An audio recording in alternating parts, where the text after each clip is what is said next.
I started looking into the Stevens case, kind of picking up where they left off, and I found out a few things that they didn't know. One of them was that he had an ex-wife who accused him of beating her, and she had visible signs of injury to her neck from an incident in Killeen, Texas in 2008. He did have a criminal history for fraud out of Arizona.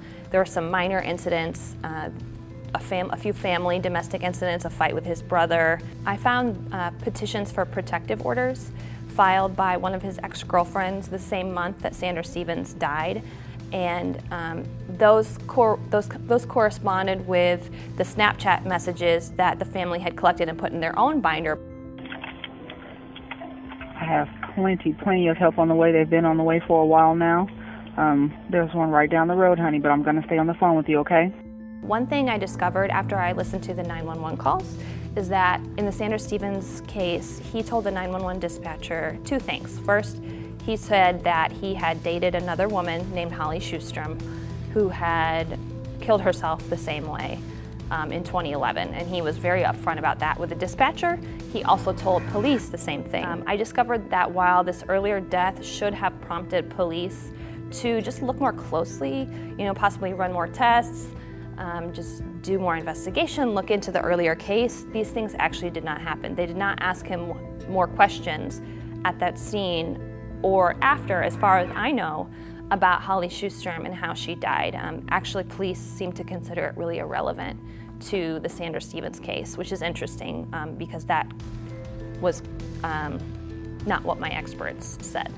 I think the probabilities of somebody being in a relationship with two different people, both of whom commit suicide, is probably a very low probability.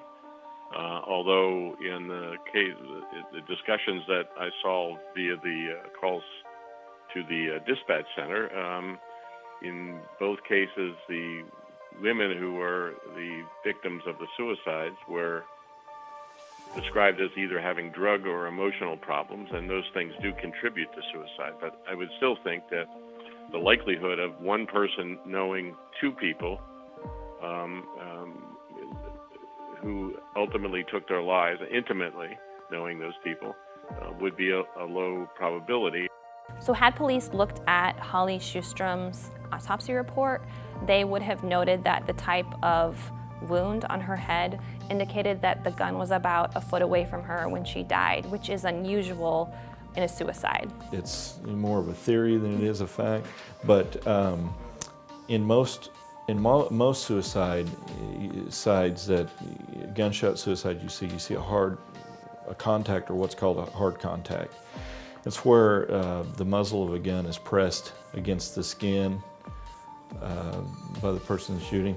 The further out that gun is from the wound, the less likely someone could have done that to themselves, So when you have any kind of a distance in a gunshot wound, you start becoming a little more suspicious as it goes.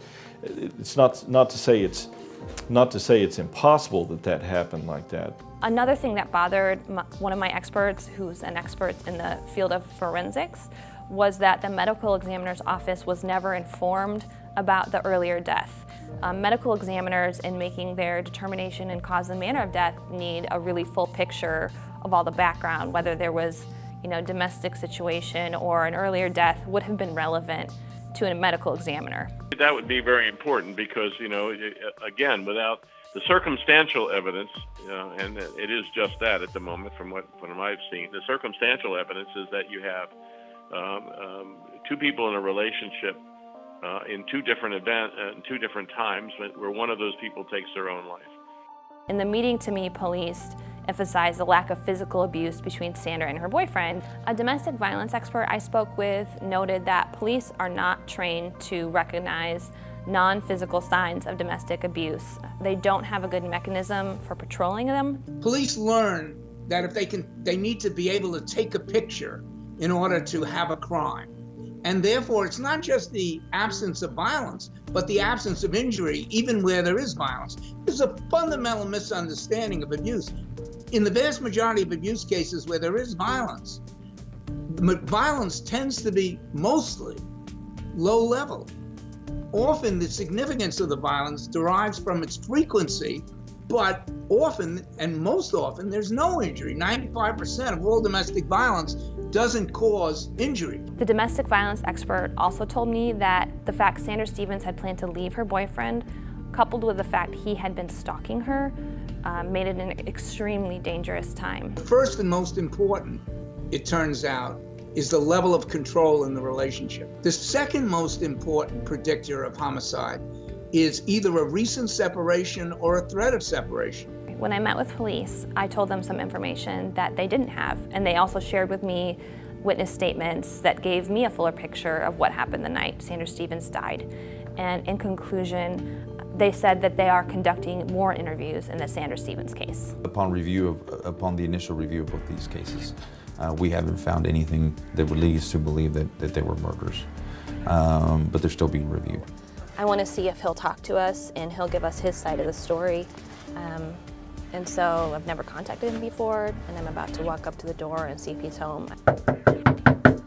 We did try to contact the boyfriend. We went to his last known address to knock on the door and see if he'd talk. Hey, this is Juliana Keeping. I'm a reporter with the Oklahoman. I'm calling because we're doing a story on Sandra Stevens, and I just wanted to see if you would participate in the story. I called him on his cell phone, and we did reach him. He didn't want to come on camera, but he did say that he feels awful for the Stevens family. He didn't really know what to say because he didn't want to agitate the situation, but he did say it was unfortunate what they're doing, which is, I guess just pushing the story forward and accusing him. This has been just longer and longer. I mean, I can't have a closure until justice is done. I can't have any peace. The Stevens family, moving forward, is going to ask the medical examiner's office to change their daughter's ruling in her death from suicide to unknown. And that is so in the future it's possible for a prosecution to take place if it ever comes to that. Something has been labeled as a suicide and has been considered a suicide for a long period of time.